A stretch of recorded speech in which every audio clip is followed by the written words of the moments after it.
All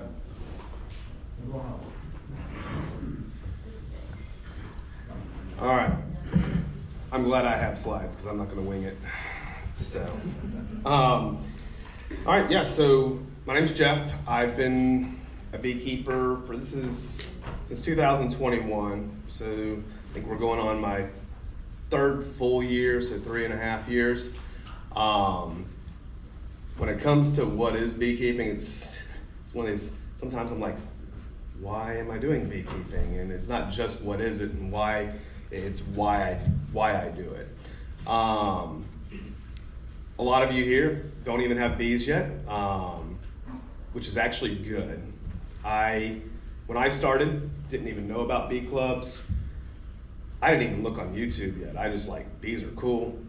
I saw a Facebook thing pop up saying you need to buy this hive, and I bought a deep with a jacket and a tool and put it outside, and I thought the bees were just gonna come to it. That didn't happen.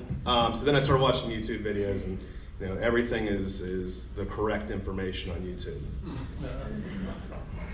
I actually made it through my first year with one hive, and they overwintered. I still had no clue what I was doing, and my wife said, you need to get in a bee club. And best thing I ever did. Second year was much better after I took the knowledge in and made a lot of mistakes. And yeah, so it is a journey, and it's like Bobby was saying, he's been doing it 8 years, and every year it's different, and every hive you get is going to be different. And lean on experts here, lean on other newbies that are doing things, and you'll do just fine as long as your interest stays and you're constantly learning. So we're all here because we are interested in bees, whether you have a friend that started, you saw some things on videos, or some people just want to save the bees. But that's why we're all here. Some people want to do it to go get honey for themselves, or maybe even start a business later, whether it be a small business or a large business, with honey, with other accessories, and with equipment. So that is why we all start. So as beekeepers, our only job is to provide them with a home and keep them a safe home. They are perfectly fine with finding homes in a tree and other places. We construct homes and we put them wherever we want to and hope that they stay. Bees will do all the work for you. You just have to help them along the way with the man-made home that you gave to them. So with that, you have to think about, when I talked about always lean on experts, during this journey, you're going to ask, whether you're out on a table today or you're in one of our bee classes, you'll ask 50 different beekeepers on how they do things. You'll get 1,000 different answers. And it's putting them together and seeing what works right for you. But don't get frustrated with that, and don't overthink that, because every apiary is different. Every person tries different things, but you'll find what works right with you as long as you constantly are learning and educating yourself. And that's the biggest part of my presentation. I'll keep saying, keep educating yourself. Buy more books, read more magazines, find the experts in the field, specifically in your geographical area as well.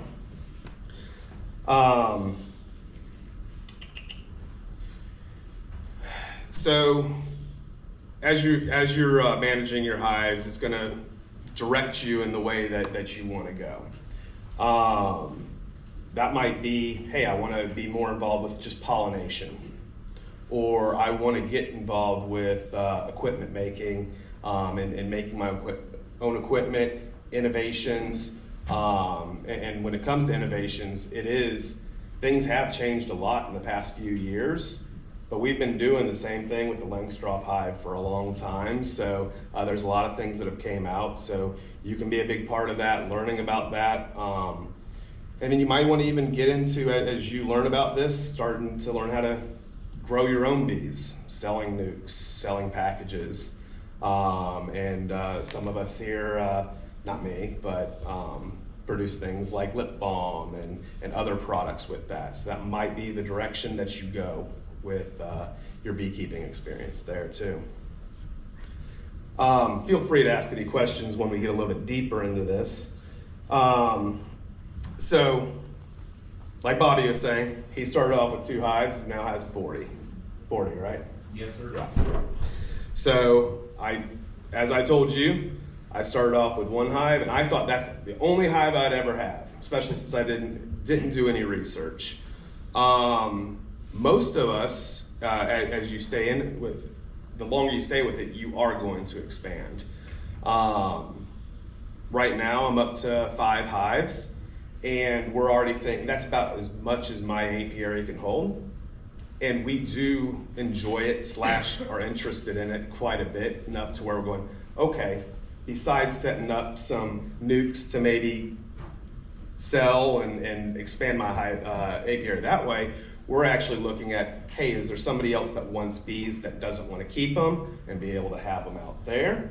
Or is there a different location? You know, I have somebody I work with that wants bees up in Dahlonega, and do I want to go from Alpharetta and drive to Dahlonega to expand my apiary that way?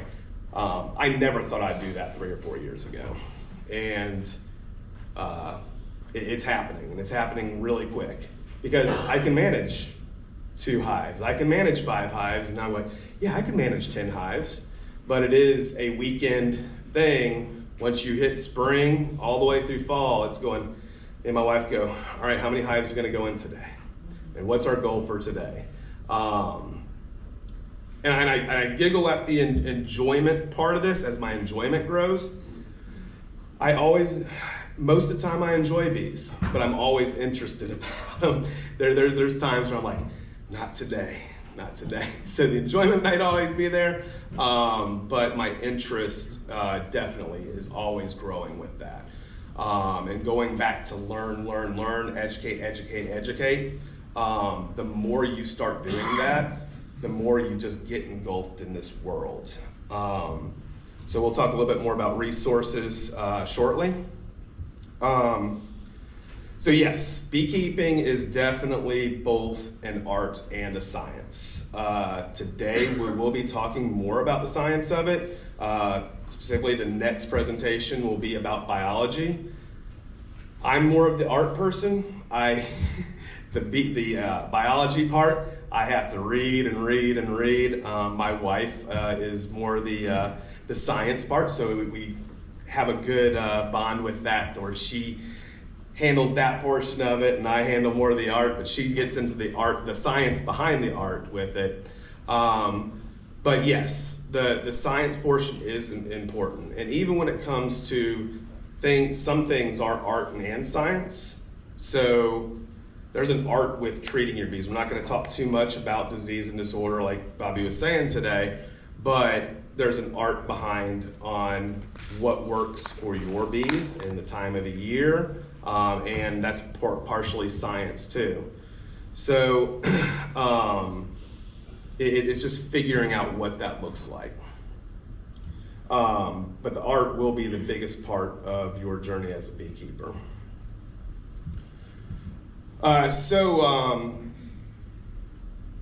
This was discussed in the first part of the presentation that Bobby did. He talked about the American Bee Journal and bee culture. So we have the club's library. We have a good amount of books. So who is our librarian? Lily. Lily? Okay. So we checked out quite a few books when we first came to this meeting, and actually kept one for a little bit too long, but they said, oh, we need this back. But a lot of even the really expensive books we have that you can check out for free and really expand your knowledge. You see the first lessons in beekeeping, which y'all have some to purchase today too? We have some that they're part of the door prize. Okay. Okay, so there'll be some door prizes, but everybody needs to buy this book if you don't win it as a door prize today. And if you don't already have it, First Lessons of Beekeeping by Keith Delaplane will really get you to where you need to be. It's not everything you need to know, but you need to read this book. And we've read it quite a few times. You can see where we've put all of our bookmarks in there. When we just got recently certified in the fall, so for the UGA Master Beekeeper Program, we did the first certification level, and it was everything was in this book is all we needed to know to get that. So read it and read it again as you forget things. Some other places, I joked about YouTube, but there are some good YouTube channels out there. I would stick away from ones that are not geographical to us. There's a lot that they do really far up north, and there's a lot that they do out west that don't tailor to the Georgia needs.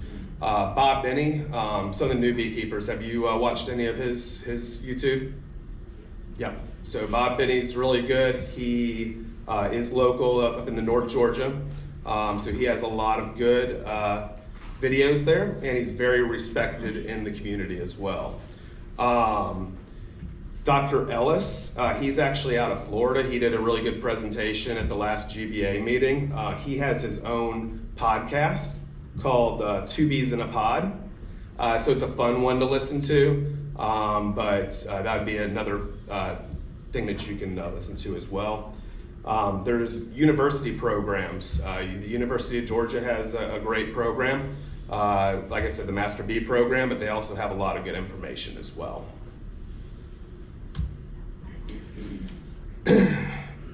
So we already talked about April, so that'll be your second bee class. That's where you're going to start getting more into the art. This is how you inspect a hive. This is what you're going to be looking at when you're inspecting a hive. So make sure you go to that. And with the hive disorders, very, very important. You will not succeed if you do not control the disease and disorders in your hive. So I strongly suggest doing that one. That's another in-person one at the same place you're going to be going to day 2 of your bee school. And another one that's not on here is the queen rearing class. I've been to that the past 2 years, and making your own queens, a big art part of it. That's a fun one to go to as well. Yes, ma'am. When is that one? May 25th. May. Yeah, don't make Memorial Day plans. Come to queen rearing class. Yes.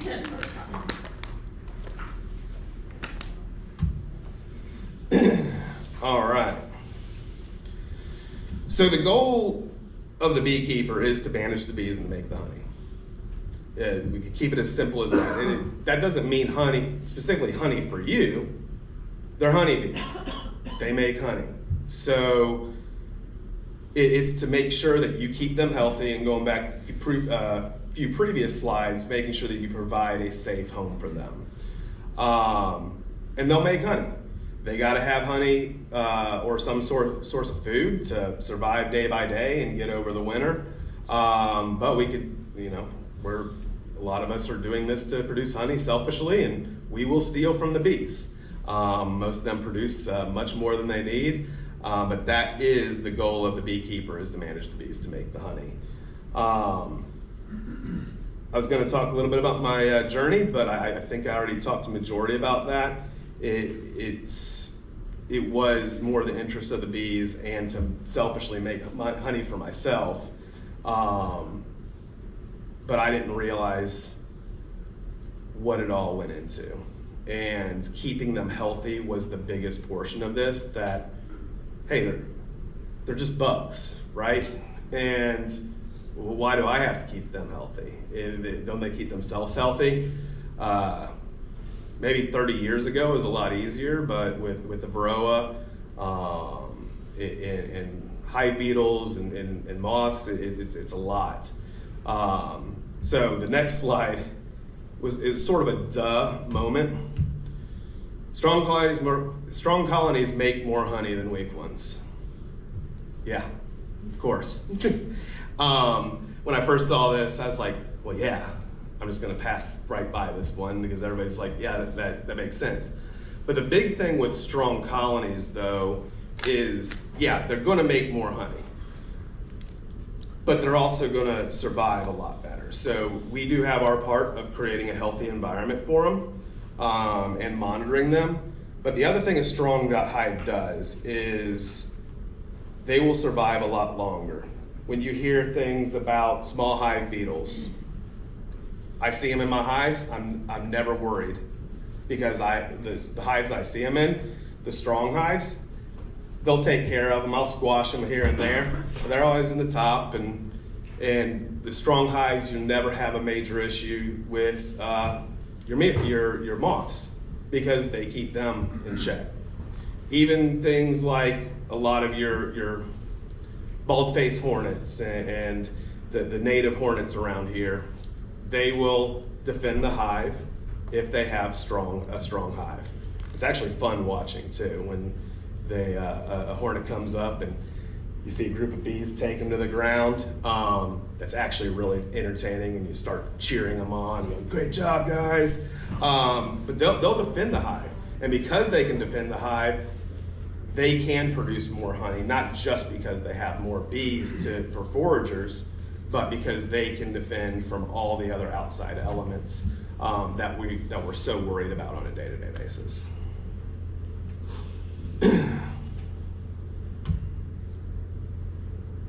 Bee schools. So step one, you've already you're here for this bee school. I don't want you to just think of this as your last bee school. We already went over other ones that Forsyth County is going to be doing. In the past couple years, I've been to multiple GBA conferences, and they're a lot of fun. You meet a lot of new people, talk about topics you've never heard about, whether it be the science part or the art part. But I strongly suggest for you to start looking at different conferences that you can go to, because going back to that learn, educate, that is where you will get so much more of your interest and enjoyment out of this hobby as you continue to grow and learn stuff from other beekeepers that come from other states and all over the state of Georgia to talk about this and talk with experts in the field, that you read their books and they come and speak to you. It's really important and really enjoyable. Sometimes it's a long drive to some of these, but it's definitely worth it.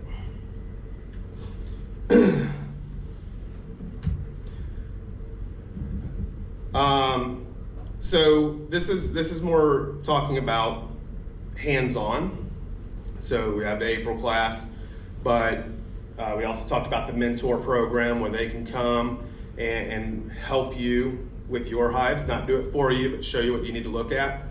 But another big part of my journey was going to other people's hives and seeing what they're doing, and helping them as well, you know. And if you're a newbie and you're trying to learn just from your hive, you're not going to see things that you will see a year, 2 years from now.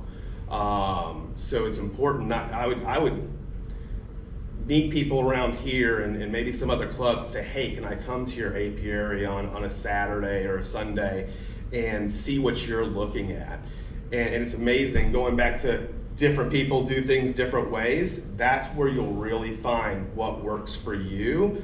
And also, the most simplest thing is finding the eggs, seeing brood patterns that are not good.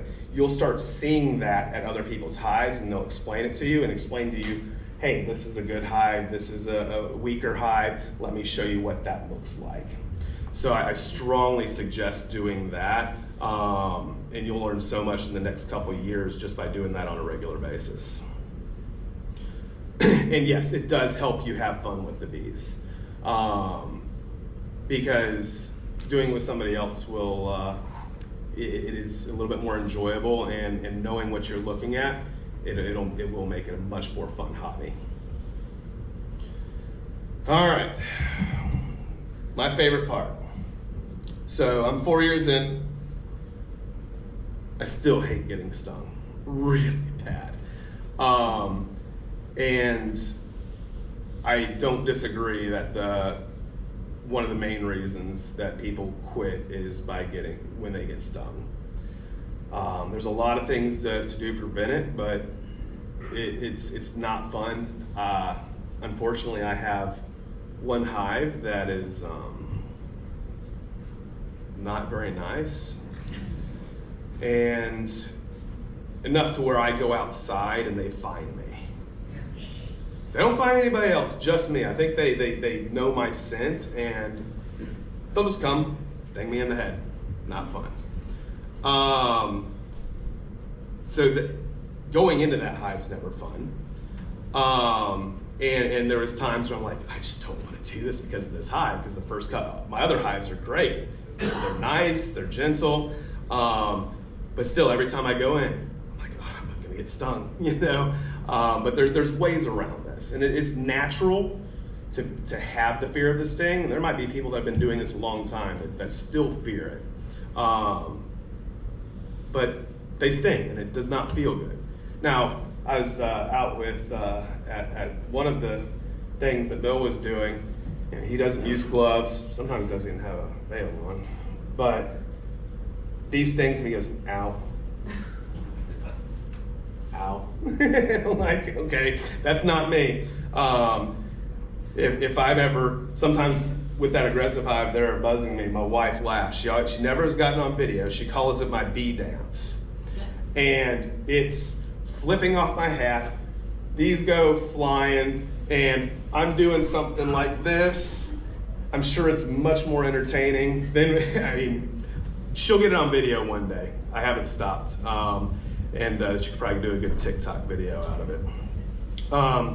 So more in April, we'll talk about the whirling, about making angry noises. You'll hear it. And when I talked about my nice hives versus my not so nice hive, you can hear when you go in there and tell the difference. And even my calm hives, my nice bees, there's days where they just don't want me in there. And sometimes it's an overcast day, sometimes it's just, hey, we're in a mood today, and I can hear it when I open up the hive, and I also can hear it when I've done something wrong with the hive. So we'll talk about that in a second. So the sting is their only line of defense, and unfortunately for them, once they sting you, they're not going to be living much longer. They try. If I've had one sting me, they're still pretending like they're trying to sting me, even though they don't have the stinger, or they'll fly off. They do one of the two things and meet their demise. But with that, you have to understand that they're only going to sting you if they have to. If you're out in a field of clover and there's 100 bees there, they're not even going to mess with you. They're there to defend their hive, and they will do whatever they need to defend their hive. And I don't, even though that we provide them that home, they're not appreciative of that. Bears don't care. I'm glad I'm not in an area with bears, but yes, the bees will go after the bears, and the bears will just tear up enough to get their honey, and that's why you'll see a lot of people in those areas set up the electric fence to make sure to keep them away, but bees will defend from anything, no matter what. So here's some, these are normal reactions. Localized pain, you're gonna feel it. It's gonna inflame a little bit. You're gonna get some redness around it. You're gonna get swelling, you're gonna get itching. Now, if I get stung on like my side, sometimes it swells up like that over the next day or two. And mine itch for about a week. It drives me crazy. Some people, not much reaction at all, and some people have a lot more reaction. Sometimes it's where it stings you too. I've had people talk about where they used to have reactions and don't have reactions anymore. And then I've talked to people that never had reactions and then had to carry EpiPens with them 5 years after they've been in the hobby. So that's your major allergic reactions, the difficult breathing, closing up the throat. So anything with this, if you have these, make sure you're prepared for them, but if anything happens, always seek medical attention right away. That's very important. So you'll hear in a lot of the classes about keeping gentle bees. That is a big start to preventing stinging. Bill talks about it a lot, Butch talks about it a lot, talk about their gentle bees. It will make the hobby a lot more fun and enjoyable if you have gentle bees. So knowing who you get them from, raising, splitting from those is really important, and that's one of the first things you can do for sting management. You'll never see me doing this with my bees or anybody else's. I mean, she's good. So most things are prevented by, I'm going to go to the bottom, proper PPE. So you'll be able to see some of the stuff out there. Some people wear pants. I wear blue jeans. That's always worked for me. Closed-toed shoes in case somebody tries to go down and get me. I wear a full jacket and a veil and gloves. And we'll talk about gloves a little bit later. Calm actions. The bees, just like almost any animal, they will, they feel if you're getting nervous, if you're getting anxious, and they will start reacting to that. And if going back to getting stung, if you get stung and you're holding a frame, don't drop that frame. Okay? It's gonna make things a lot worse. Just go, oh, crap. Put it down and then do what you need to do. And proper manipulation. So if you're sitting there, you're taking out a frame, you're wiggling it all around, or you're squashing bees when you're putting stuff, you're gonna get them pissed off really quick. Pheromones are gonna start flying after you start squashing bees, and after they start stinging you more because you've made them mad, more pheromones are going out, and then other bees are gonna start going after you. So the calm actions, proper manipulation go together. So always just be very aware with what you're doing and do it slow. And also, if you don't need to be in a hive too long, don't be in a hive too long. As new beekeepers, you're gonna wanna go out there every day to see if they built out more wax, to see if they've produced more brood, to see how much more honey they've gotten over the springtime. You'll slowly get away with that, but there was time, we still did sometimes. Every side, every frame, picture, picture, picture. By the time we're done with 3 hives, we have 1,000 pictures, and we were in the hives for a long time. Once you get really used to this, especially after you, like I said, going out to other people's hives, and you start looking at things, you can pull out a few frames, see how they're doing, and move on with your day.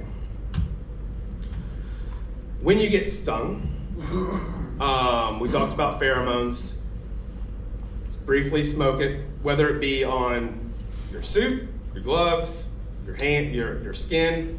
Just gently smoke it. Take your finger and scrape it out. If you go and push it in and rub it really quick or smack it, what you're gonna do is you're gonna take that venom sac and you're gonna be pushing it down into your, it's gonna deflate that all into your skin. And you're gonna have a bunch of that going into you at one time. When they sting you, it continuously pumps the venom. It's until you scrape that out. So the sooner you get that out, the less venom that will be going into you, the less you'll react and feel that sting later. So it's important to get that out without smacking it, without rubbing it, and just scraping it. Sometimes a nice hive tool works really well for that too. A little bit on personal protective equipment. This is a veil. It's the minimum protective equipment used, and The main reason for that is our faces are very important. So even experienced beekeepers usually wear a veil out there because they don't want their pretty faces being messed up. And their eyes so they can see the bees. There's lots of different types of veils. The one over here is similar to the one that I use. I like it a lot. I do have one similar to that if I just want to go out really quick to my bee yard.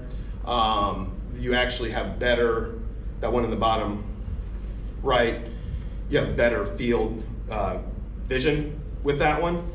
As opposed to this one, it does, and that's, like I said, that's the one I use, but it does restrict my vision quite a bit, and it is quite bulky. This is a full suit. I don't have the pants that pull over. Like I said, jeans do really well for me. I do the full jacket, but it does get hot. It gets really hot, especially during the summer. Shoot, even during the spring and fall, I get hot in that. Some people have gotten the little fans that go over your neck. So we're gonna try that this year, but I mean, you're going into your bees and you start having sweat dripping right in your eyes and like, oh, I can't see anything. So always think about that. They make some great suits. I don't have one, my wife has one that's ventilated and she says it's night and day. So definitely look into the ventilated suits. And I actually heard that the ventilated suits actually help prevent, they're actually thicker so the stings don't go through them as well. The big thing about gloves, I wear gloves, but they do make your job more cumbersome going into the hive. Not many of these gloves fit very well to your hands, and as you get more propolis on them, you start doing this. You have to buy gloves on a regular basis. You're not gonna wash that propolis off. My wife has some rose gloves for gardening that somebody suggested to her, and they work really well for her dexterity as compared to these gloves. So something to look into. I haven't been able to find them for guys though. They only, that style is only for females. But the more you get comfortable, if you have gentle bees and how you do everything in your hive, if you can go in without any gloves, it will make the job a lot easier. Now, some people will wear latex gloves.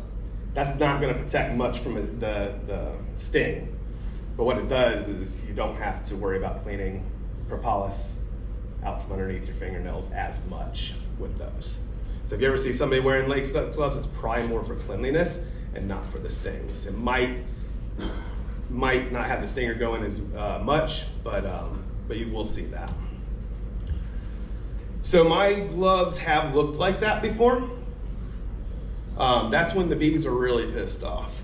And it happens after a couple sting, and then they all start going after the glove. I've gotten better. As soon as one stings my glove, I use my hive tool, I scrape it right off, and I smoke it to get the pheromones off. But those pheromones will stay in the glove. So next time you go out into the hive, those pheromones will stick behind and might cause more agitation with the bees when you go in there. So another reason to think about not wearing gloves, but also if you do have gloves, making sure that you at least try to clean them a little bit before you go into the hive.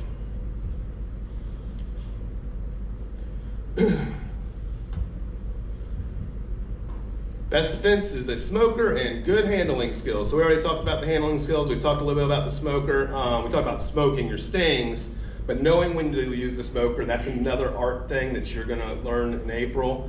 But you want to make sure you use cool smoke. You don't want there to be fire coming out the top of that, and you don't want to over smoke them. You just need to learn on when the right time to smoke them is. A few puffs at the beginning through the entrance, a few puffs on the top. If they're not getting agitated, don't keep smoking them. And if they are getting agitated a little bit, but if they're getting major agitated, maybe it's time to close up the hive. Sweet. All right. Any questions?